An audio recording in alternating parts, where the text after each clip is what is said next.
اردو زبان کی ابتدا، اس کی ترقی، حروف تہجی کے بارے میں اس سے پہلے ہم بات کر چکے ہیں۔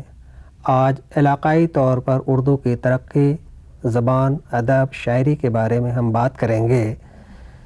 دلی سیاسی اعتبار سے جب بھی منتشر ہوئی یا بکھرتی رہی تو وہاں کے فضلاء، شعراء یا دیگر علم و فضل کے لوگ دکن کی طرف موو ہوتے رہے۔ دکن کا وہ علاقہ جسے آج ہم صوبائی طور پر آندھرا پردیش یا گجرات سے ہم جانتے ہیں، یہ دکن کی حکومت کے نام سے اس زمانے میں جانی جاتی تھی۔ یہاں پر دو حکومتیں، عادل شاہی اور قطب شاہی حکومتیں، اردو کے ڈیولپمنٹ میں، اس کی ترقی میں کافی سرپرستی کی ہیں اور ان کے توسط سے اردو زبان اور ادب ترقی کی راہیں ہموار کرتی ہوئی یہاں تک پہنچی ہے۔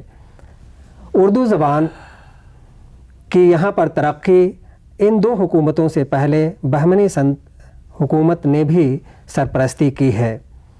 جب یہاں پر اردو کی ترقی دھیرے دھیرے ہو رہی تھی، اس میں سب سے بڑا ہاتھ یہاں کے صوفیاء کرام کا تھا، جو وقتی طور پر یہ عوام کی اصلاح کے لیے اپنی خانقاہوں میں بیٹھے ہوئے کر رہے تھے۔ جائے کہ ان کی زبان فارسی تھی، لیکن علاقائی زبان جو یہاں پر گجری یا اردو کی وہ اس وقت ڈیولپ پا رہی تھی، اس میں یہ لوگ عوام کی اصلاح کے لیے کام کر رہے تھے، اور یہی زبان ترقی کرتے ہوئے آج اردو کی صورت میں نظر آ رہی ہے۔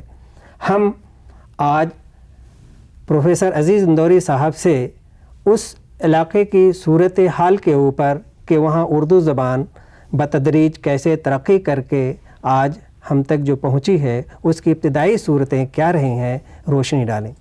ڈاکٹر حدیث انصاری صاحب، آپ نے جس علاقے کا ذکر کیا، خصوصاً دکنی علاقہ، اس سلسلے میں ایک بات ہمیں سامنے رکھنا پڑے گی کہ ہندوستان ایک ایسا ملک رہا ہے، کسی بھی عہد کے ہندوستان کو ہم دیکھیں، کہ جہاں ایک ہی دور میں، ایک ہی عہد میں مختلف علاقے، مختلف زبانیں، مختلف قومیں، مختلف ذات پات اور مذہب رہے، اور ظاہر ہے کہ یہ سب اپنی اپنی تہذیب اور اپنے اپنے کلچر سے پہچانے گئے ہیں۔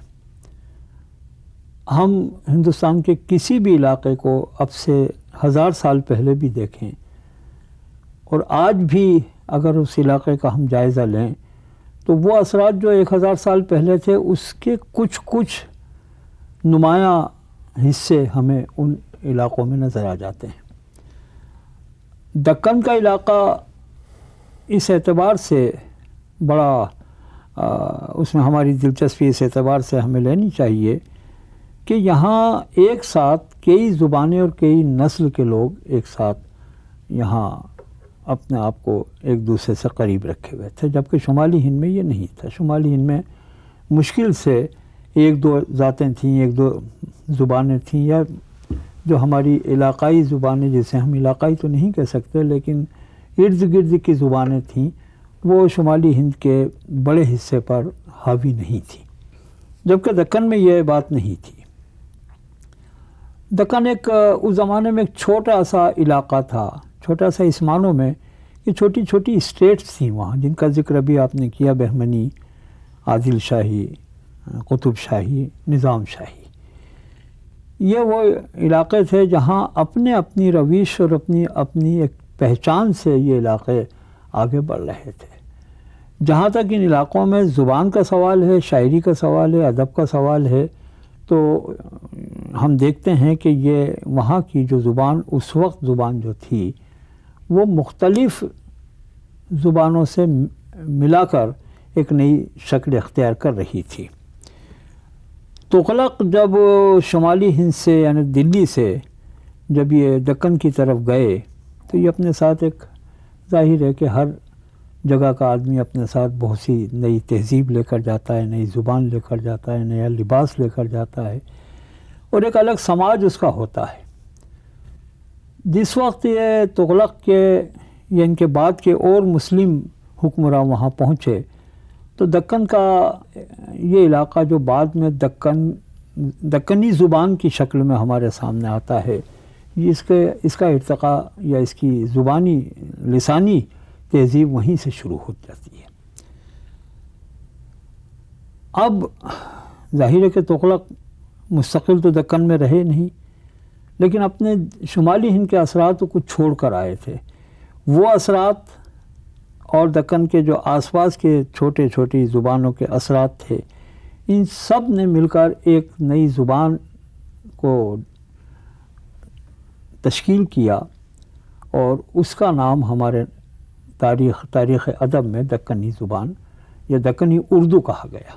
اس کا ایک نام گجری بھی تو ہے۔ گجری، دیکھیے گجری سے اردو کا بہت بڑا رشتہ کبھی نہیں رہا۔ گجری ایک مخصوص طبقے میں، مخصوص حلقے میں بولی جاتی تھی، اور خاص طور سے گجری زبان جو ہے یہ برہان پور کے وہاں آ کر ختم ہو جاتی ہے۔ جیسے کہ آپ جانتے ہیں کہ گجرات اور برہان پور اور یہ سب اس زمانے میں دکنی علاقے تھے۔ گجری کے اثرات برہان پور پر بہت رہے۔ اگر آپ برہان پور کی لسانی یعنی زبان کی تاریخ پر نظر رکھیں گے تو شروع میں تو گجری زبان ہی وہاں کی رہی، اس میں کہیں کہیں اردو کی جھلک ہمیں نظر آتی ہے۔ مثال کے طور پر شاہ باجن تھے برہان پور میں، انہوں نے جتنی بھی شاعری کی، جتنا انہوں نے نثر لکھی، وہ بڑے زبردست بزرگ تھے، صوفی تھے، اور ایک بہت بڑا حلقہ ان کا مریدوں کا تھا وہاں۔ تو ان کی شاعری کا جو بڑا حصہ تھا گجری زبان میں ہی تھا، لیکن ہم یہ کہنے میں ذرا ہمیں تأمل ہوگا کہ گجری کو ہم دکنی اردو سے جوڑ سکیں، کیونکہ اس میں اردو کے اثرات مقامی نہ ہونے کی برابر ہیں تقریباً۔ وہ ایک مقامی زبان کی حیثیت رکھتی تھی۔ لیکن یہ تینوں سلطنتیں، بہمنی سلطنت تو بہت دنوں تک باقی نہیں رہی، لیکن جن سلطنتوں نے اس میں بڑا حصہ لیا وہ قطب شاہی اور عادل شاہی نے گولکنڈہ اور بیجاپور کی تھی۔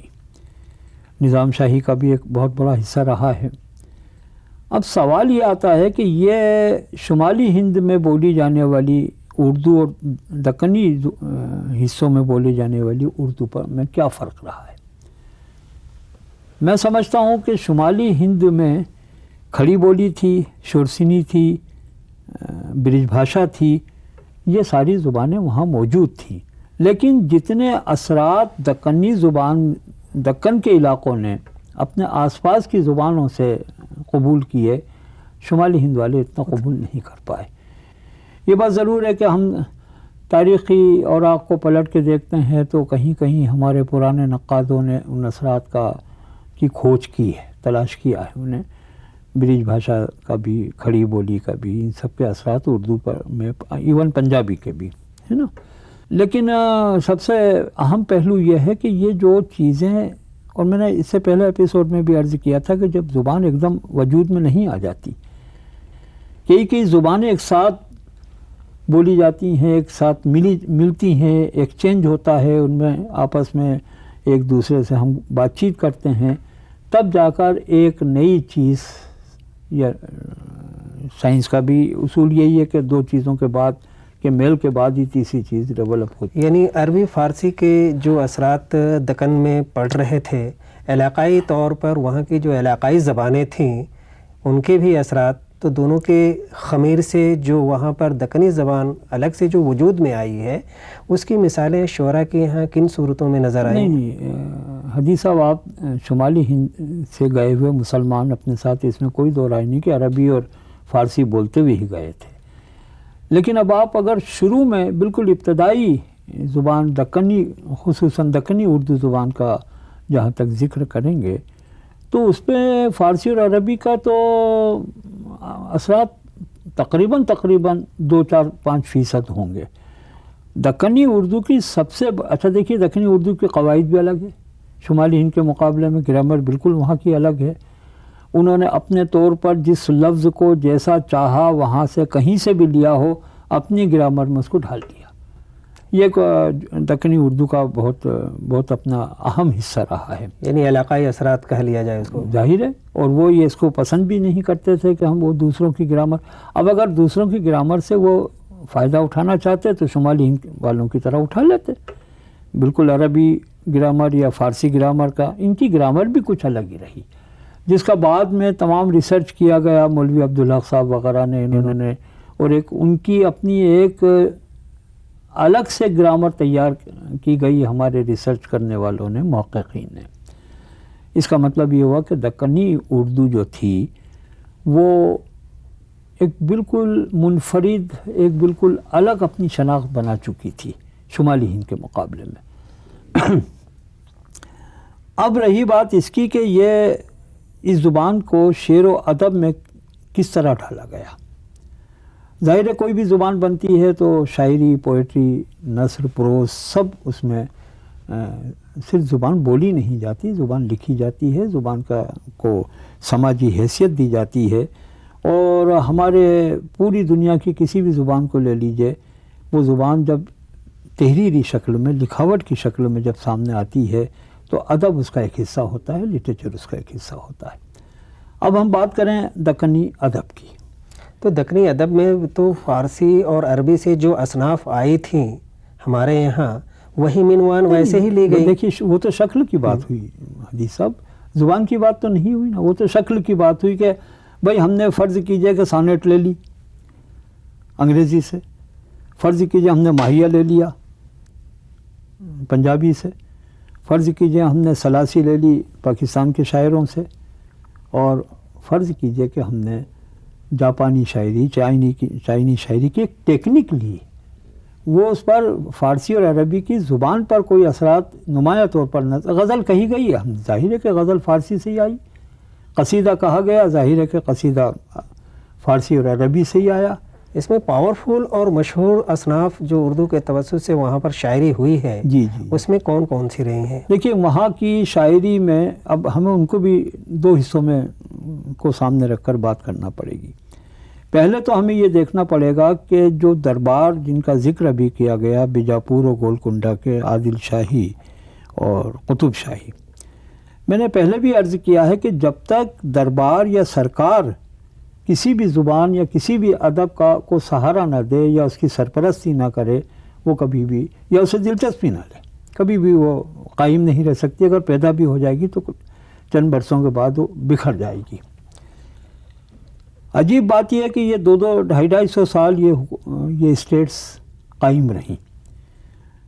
عام طور پر اس زمانے میں جب اورنگزیب کا عہد آتا ہے، اس زمانے میں ہندوستان میں بکھراؤ سا پیدا ہو چکا تھا.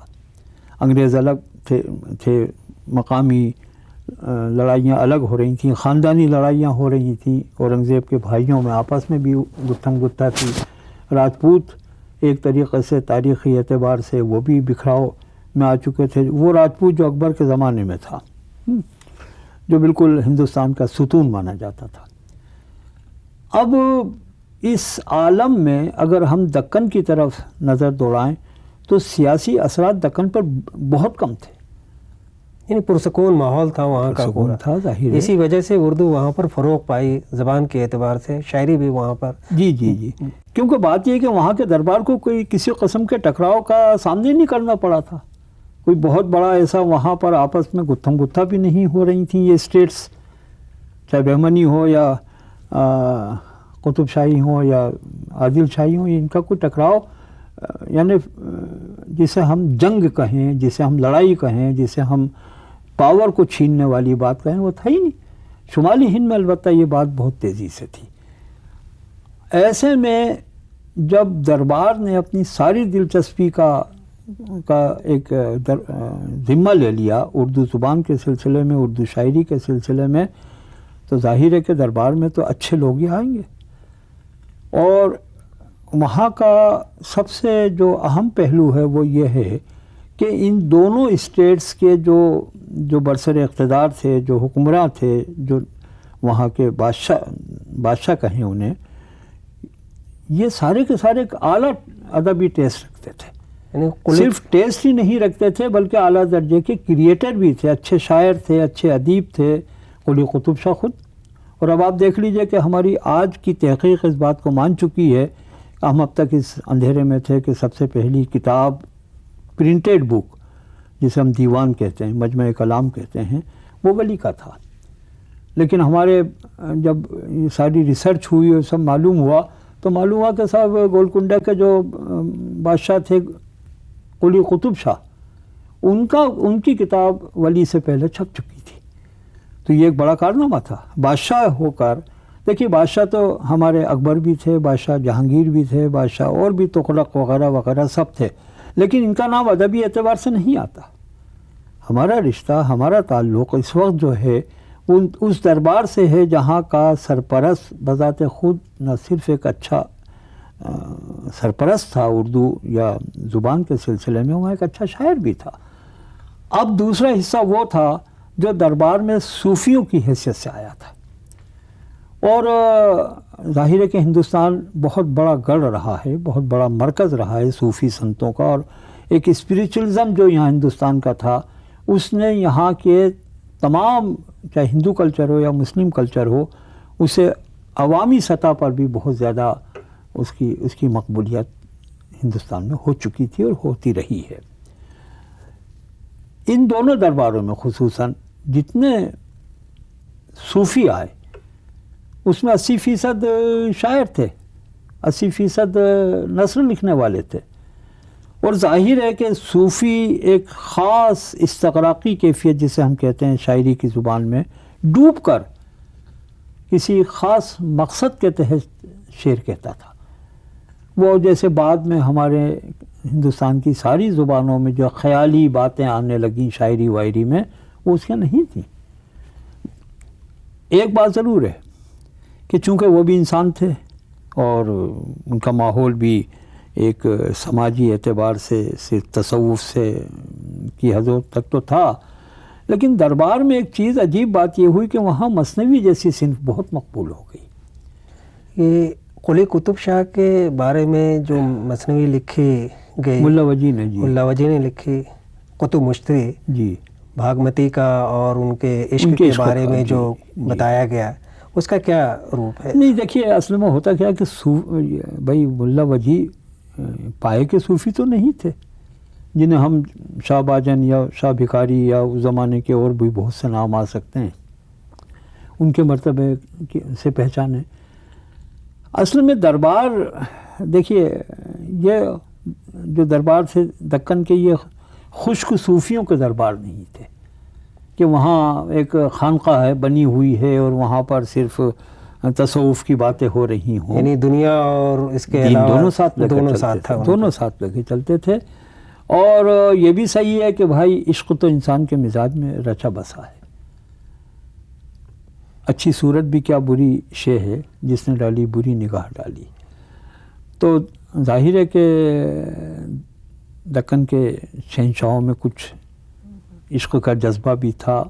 چونکہ قطب مشتری کا آپ نے ذکر کیا ہے تو قلی قطب شاہ کی نگاہ میں بھی ایک صورت اتر چکی تھی جس کا نام ابھی آپ لے لیں، بھاگمتی.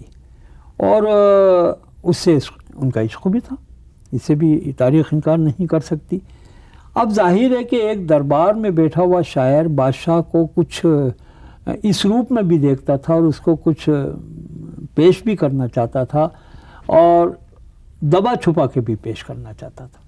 اسی لیے نہ تو اس نے قلی قطب شاہ کا نام لیا نہ بھاگمتی کا نام لیا، بلکہ ایک مثنوی ایسی تخلیق کر دی. اور بالکل ایک جناب ایک بات یہ ہے کہ مثنوی کی ساری خوبیاں اس مثنوی میں موجود ہیں. یعنی اس کا مطلب ہم یہ کہہ سکتے ہیں کہ شمالی ہند میں جو بعد میں چل کر مثنوی ترقی پذیر ہوئی یا ترقی کی راہوں سے جو آگے گزری ہے اور تاریخ میں اس کی مثال آج تک ویسی نہیں مل پائی، اس کی بنیاد دکن میں پہلے چکی تھی ظاہر. اور مثنوی تو سب سے زیادہ جس جگہ پر ڈیولپ ہوئی وہ دکن ہی ہے. اچھا ایک فرق آپ اور محسوس کریں گے، جیسے ابھی یہ قطب مشتری کا ذکر ہوا، اس کی کہانی بہت اوریجنل ہے. اوریجنل اس معنوں میں ہے کہ یہ واقعہ تھا، قصہ تھا جسے انہوں نے ملا وجی نے بیان کر دیا. لیکن ہمارے یہاں جب شمالی ہند میں ہی مثنوی آتی ہے تو وہ الف للوی ہو جاتی ہے. الف لیلا کے قصے ہوتے ہیں، ایک پری ہے، ایک دربار سجا ہوا ہے، ایک شہزادہ ہے، بڑا نازک مزاج ہے، بادشاہ ہے، پریاں شہزادے کو اڑا لے جاتی ہیں، اور تمام ڈیولپمنٹ جو اس کا ہوتا ہے قصے کا وہ ہمیں زمینی نہیں معلوم ہوتا، مافوق الفطرت مافوق واقعات الفطرت پر ہوتا ہے، نظیر ہو جاتی ہے بات یہاں کر۔ وہ اس میں جیسے سپر نیچر سے بھی کچھ آگے کی باتیں وہ کرنے لگے تھے۔ میں مثنوی یہاں کی بات کر رہا ہوں، دکن کی مثنویوں کی۔ اب آپ دیکھیے کتنے نام ہیں، اور اگر ہم اس کا مطالعہ کریں تو دکن میں سب سے زیادہ ڈیولپڈ اور سب سے زیادہ پسندیدہ چیز، چاہے وہ دربار ہو یا عوام ہو، وہ مثنوی ہی رہی۔ اب مثنوی ظاہر ہے کہ ایک ایسا موضوع ہے، مثنوی ایک ایسی صنف ہے جو ہر موضوع کو سنبھال لیتی ہے۔ آپ اس کے ڈیولپمنٹ بعد میں بھی دیکھیں تو حال ہی نے سماجی بنا دیا اسے۔ اگر شمالی ہند کی طرف نظر دوڑائیں اور وہاں کی میر کی مثنوی لے لیں، میر حسن کی مثنویاں لے لیں، یا مرزا شوق کی مثنوی زیر عشق وغیرہ کو لے لیں، یہ سب فرضی قصے کہانیاں ہیں۔ اب لوگ دکن کی مثنویوں میں ہمیں جو بات نظر آتی ہے خصوصی طور پر، وہ ایسے قصوں پر مبنی رہیں جن میں سچائیاں زیادہ تھیں، زمینی سچائیاں زیادہ تھیں۔ وہ آسمانی پریوں کی بات نہیں کر رہے تھے، وہ بھاگمتی کو پردے میں بھی رکھنا چاہتے تھے، اس کی کسی قسم سے ایک ایسی بات نہیں کرنا چاہتے تھے کہ لوگ بھانپ جائیں۔ پھر بھی اس لفظ، اس کے عنوان پر اگر ہم نظر رکھیں تو اشارے ضرور مل جاتے ہیں کہ یہ کہیں نہ کہیں سے اس سلسلے کو جوڑ رہے ہیں، یہ اشارے جو مابین تھے ان دونوں کے، ہیرو کے اور ہیروئن کے۔ آپ اور بھی دیگر مثنوی نگاروں کا ذکر بھی یہاں کر سکتے ہیں۔ کتنی مثنویاں لکھی گئی، ایک طویل فہرست ہے جو دکنی مثنویوں کو نمایاں کرتی ہے۔ لیکن ایک بات اور ہے، جیسا میں نے عرض کیا کہ چونکہ صوفیہ اکرام وہاں موجود تھے، وہاں مذہبی مثنویاں بھی بہت اعلیٰ درجے کی لکھی گئی، اور ان مذہبی مثنویوں میں دین اسلام کا ذکر ملتا ضرور ہے، لیکن عجیب بات ہے، بی بی فاطمہ کے ایک مثنوی وہاں ملی ہے کہ اس مثنوی نگار نے اسے قصہ گو کی شکل میں بیان کر دیا ہے، جس ہم مثنوی کا پورا ایک طہارت اس کی جو ہے وہ کمزور پڑ جاتی ہے۔ اب دیگر اصناف وہاں رہیں مثنوی سے ہٹ کر بھی۔ اچھا، یہ حکومت جو سرپرستی اردو کی کر رہی تھی اصناف کے توسط سے، مرثیہ بھی تو وہاں پر کافی ڈیولپ صورت میں نظر آتا ہے۔ حدیث صاحب مثنوی کے مقابلے میں مرثیہ اتنا ڈیولپ نہیں ہے وہاں۔ اب آپ ایک بات عجیب دیکھیے کہ ان دونوں اسٹیٹس کا جن کا بھی ذکر ہوا، بیجاپور و گولکنڈہ، یہاں کے جو سربراہ یا حکمران جو تھے یہ سب اہل تشیع تھے، ہے نا، اور سب سے زیادہ مرثیے کی وقعت اور مرثیے کی قدر اور مرثیے کی اہمیت اس حلقے میں زیادہ ہو سکتی تھی، جو بعد میں لکھنؤ میں ہوئی۔ لکھنؤ کے جتنے بھی نوابین تھے سب شیعہ تھے، اور اسی لیے وہاں انیس بھی پیدا ہو گئے، دبیر بھی پیدا ہو گئے، اور بعد میں بھی تمام ایک سلسلہ بڑھتا چلا گیا۔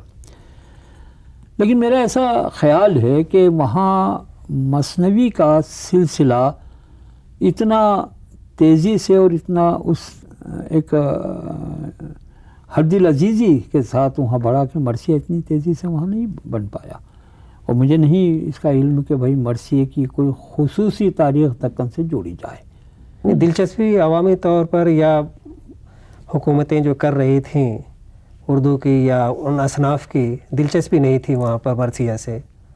نہیں، دلچسپی تو بھائی دیکھیے، وہ تو ایک دینی اعتبار سے اگر ہم دیکھیں، عقیدے کے اعتبار سے دیکھیں تو مرثیے کی تو اہمیت ہے، لیکن اگر ہم اس کا تقابلی جائزہ لیں تو مرثیہ اتنا زیادہ تیزی سے سامنے نہیں آتا جتنی مثنوی کا وہاں کے ادب کا ایک حصہ رہا۔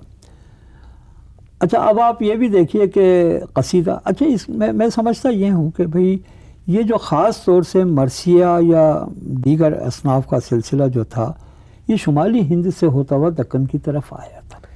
یہاں قصیدہ بھی تو لکھا گیا؟ جی، قصیدہ میں وہی کہہ رہا تھا کہ بھئی یہ جیسے مثنوی ہے، مرثیہ ہے، قصیدہ، یہ سب شمالی ہند سے دکن کی طرف آیا ہے نا۔ اور مگر میں نے شروع میں عرض کیا تھا کہ بھائی مقامی تہذیبوں کے اثرات جو ہیں وہ شکل بدل دیتے ہیں. اب آپ قصیدہ شمالی ہند کا دیکھیے اور قصیدے کی جو شکل یا اس کے موضوعات یا اس میں جو کچھ تفصیلات بیان کی گئی ہیں وہ شمالی ہند کی طرح نہیں ہے. ظاہر ہے کہ دربار دکن میں بھی تھا، دربار شمال میں بھی تھا. اتر پردیش جسے ہم کہہ سکتے ہیں وہاں سے لے کر اور دلی تک. تو ان دونوں میں فرق نمایاں یہ نظر آتا ہے کہ دکن میں میرا ایسا خیال ہے کہ دکن کا شاعر بادشاہ کی توصیف و تعریف بیان کرنے پر آمادہ تو ہوگا لیکن اتنی تعریف و کرنے پر آمادہ نہیں تھا جتنا شمالی ہند میں تھا. اس کا ایک سبب اور ہو سکتا ہے. دیکھیے دربار ہمیشہ جب سرپرستی کسی بھی آرٹسٹ کی کرے، چاہے وہ میوزیشین ہو، چاہے وہ آرٹسٹ یہ موسیقار ہو یا شاعر ہو یا پینٹر ہو یا کوئی بھی ہو، مصوری اچھی کرتا ہو، تو اس کی ضرورتیں پوری ہونا ضروری ہے. اگر دربار محض اچھی چیز حاصل کر لے اور دے کچھ بھی نہیں، دکن میں یہ نہیں تھا. دکن میں اعلیٰ درجے سے ان کے عزت، ان کے وقار، ان کے عہدے، ان کی فیڈنگ جسے ہم انگریزی میں کہیں، ان کا شکم پروری، پیٹ پالنے کے تصورات تھے، جبکہ ہماری اس طرف کم سے کم تھے. شمالی ہند بکھراؤ کی وجہ سے وہاں شمالی ہند میں یہ چیزیں، اسی لیے وہاں کا شاعر بادشاہ کی تعریف کرتا تھا کہ کچھ مل جائے، وہاں سب کچھ ملا ہوا تھا. دکن میں اردو زبان شعر و ادب کی ایک طویل تاریخ ہے جس کو ہم مختصر سے وقت میں پورا بیان نہیں کر سکتے ہیں. ابھی تک ہم نے 200 سالہ کی پوری تاریخ کو، جو قطب شاہی اور عادل شاہی کا جو پیریڈ تھا، مثنوی، قصیدہ اور مرثیہ کے بارے میں بات کی ہے. اگلے ایپیسوڈ میں ہم اس کے آگے غزل اور دیگر اصناف کے بارے میں بات کریں گے. شکریہ بہت بہت پروفیسر عزیز اندوری صاحب. آپ کا بھی بہت بہت شکریہ.